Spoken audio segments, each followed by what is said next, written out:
Hello. And today I'm roach fishing.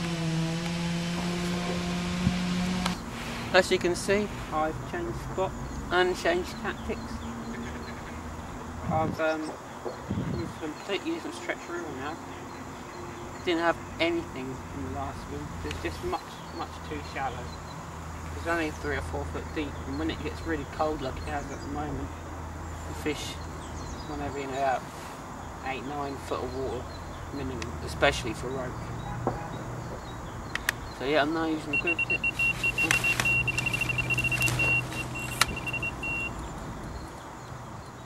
I wasn't getting any fish for a while, and I saw a few big ripples out there, and I thought there might be a pike in the swim, so I quickly tied on a trace and cast out. And this little jack took it, only about £3, but nice way to liven up an otherwise dull day. Right, let's put it back. Just about half one now. I'm missing a lot of bites on the quiver tip, so what I decided to do was to change the rig from a running rig to a bolt rig.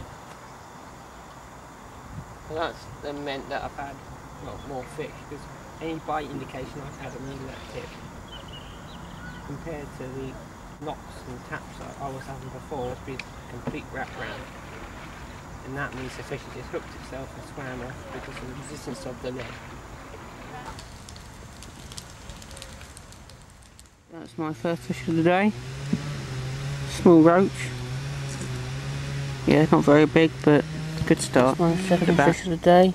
Much better roach, as you can see. Easily over £1/2. Don't know how big he is, I won't bother weighing him, but great fish.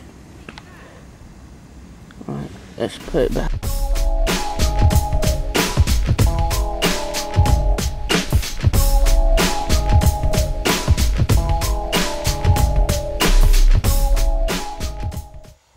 Right, first we're going to start off by mixing the ground bait.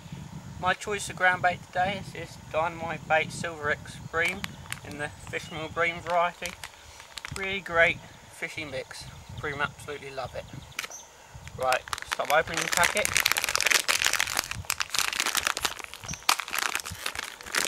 I'm not going to add a lot straight away. Just a small amount, because I'm not going to be using all of it today. Just a small amount in there. There we go. As you can see there, really nice mix full of crushed up pellets, fish meal, and of course brown crumb as a base mix. Really great fishing mix. To add a little bit of attraction to a mix, I'm going to add some of this Dynamite Bait Swim Stim Liquid Attractant. Really great oily little glug this. I use it a lot in my PVA bags when carp fishing. I'm going to add a liberal amount of that just to the mix.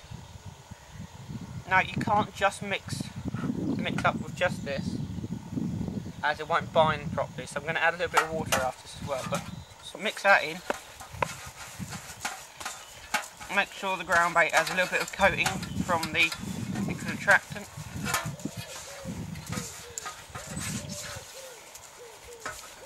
That Swim Stim attractant is a really good winter attractant.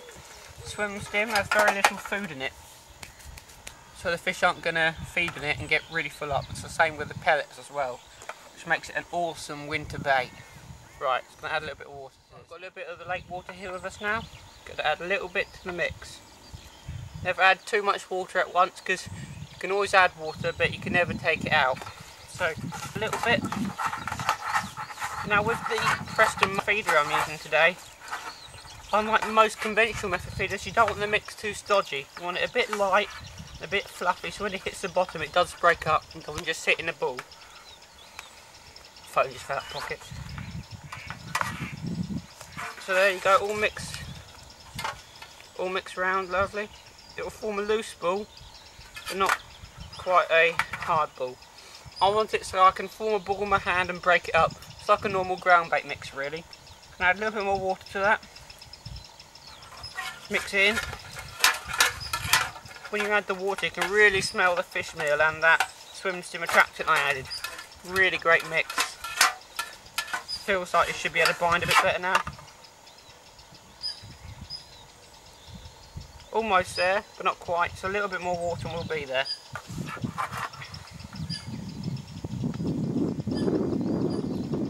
Okay, only a little bit. And I would say it's about perfect. Right, let's show you how to use the method feeder. Right, I'm going to show you now how to mould the feeder. Right, so here I have an extra large Preston 45 gram inline flatbed method feeder. Then I have the accompanying extra large method mould. Right, the first step is to take your hook bait, which in this case is a single grain of corn on a size 14 hook. You then lay that in the method mould as so.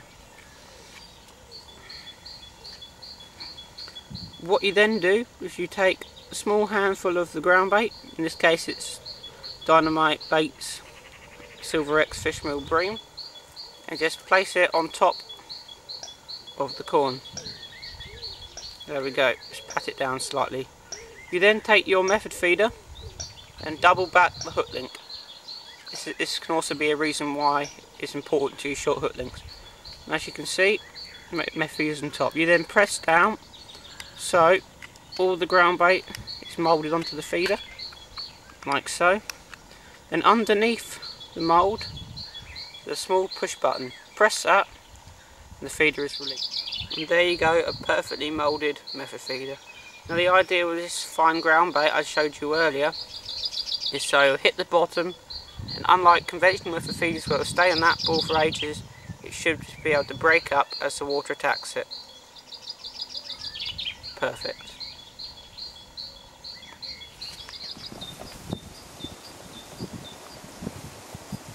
I'm fishing today with two rods. I've got a super rod out to my left here, which is actually quite close in. It's about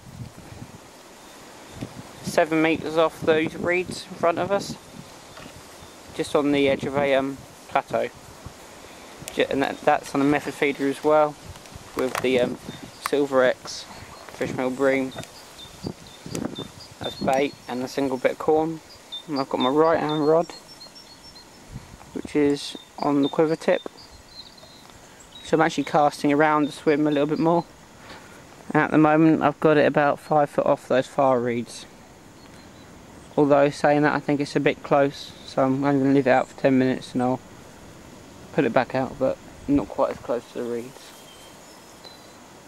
But my left hand rod really I've baited up a spot for, but my right hand rod I'm trying to put as little bait in as possible for that one, so I can move it around the swim. Anyway, they're my general tactics today, and hopefully we'll get a fish out on it. Right, now I'm going to try and show you the effectiveness of the Preston inline feeder. Right, there we go, I've just moulded up feeder full of ground bait and a piece of corn. And I'm going to show you what happens when it hits the water. Right, now I'm just going to place the feeder in the water. As you can see, it's bubbling away, and the ground bait being attacked by the water, and it's just falling off. As you see, the hook bait just fell off the feeder, and that will continue to be active for quite a few more minutes. Now imagine the scene. It's a nice pile of ground bait on the bottom. A carp, potentially a bream or anything, comes in. As they start rooting around, all the ground bait kicks up, forms a cloud, gets them confident in feeding, then they find that one high vis hook bait, your piece of corn in the middle of it all. A really deadly method. It's about 11:30 now.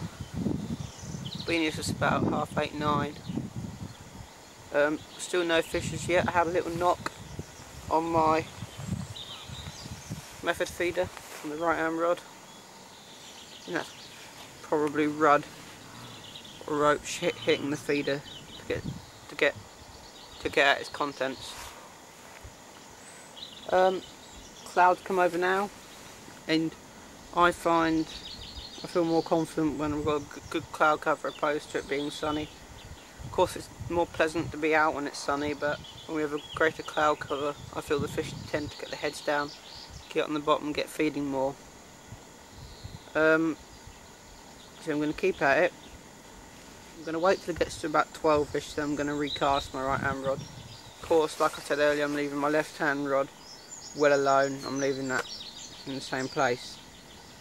I'm just going to keep recasting the right hand rod, see if I can intercept some fish while they're patrolling around the lake, because as this isn't a very big lake, fish don't tend to hold up anywhere. They don't really have preferred ends of the lake. The fish do just tend to go round in a circle and patrol the lake throughout the day. So you'll find you'll have nothing all day, and all of a sudden, say 5 o'clock in the afternoon, you'll have loads of fish, which it can be a good thing, but also can be a bad thing. Like for example, if you went home at 4, you'd just miss the fish. So you have got to quite often cast around the lake to find where the fish are and try and get a couple. And then again, that's another advantage of it being quite a small lake. You can just cast around and hopefully intercept some fish.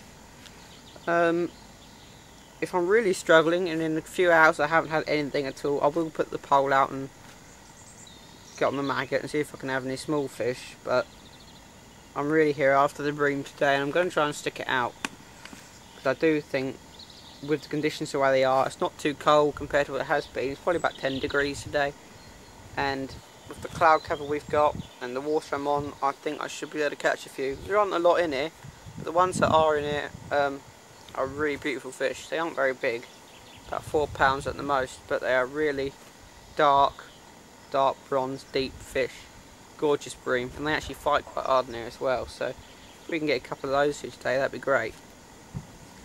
There is a possibility of picking up the tench, but it's still March, so the tench won't really be feeding at the moment. You've got to wait till we have a few consecutive days of warm weather to get those tench out, because they are a summer fish predominantly.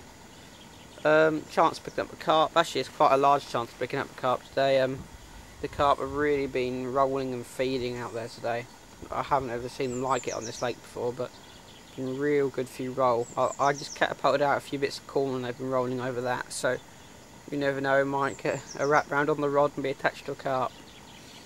I've got 8-pound line on and 8-pound hook link, so if a carp does take it, we might be in with a chance of landing it, but from my experience, the carp near and to grab it and they tear off for the nearest cover, which is generally reeds, and they tend to make a good job of getting you tangled up in them, so we'll have to wait and see. So yeah, I'll see you later. You can see it's raining. I've just moved my right hand rod back in close, just further down the bank. Haven't had anything yet. Had a pike in my swim a few minutes ago. Now I think I might have spooked a lot of fish. I mean, even a big carp got spooked by a pike, just from instinct. So yeah, it's not looking too hopeful, but I'm actually hoping this rain might turn on a little bit. Sometimes it can. Although all the head and shouldering I was seeing from all the carp earlier has now stopped. But we'll keep at it. I'm hoping this rain will subside in a little bit. But I'm under my brolly, so it doesn't really matter. Anyway, let's see if we can catch anything.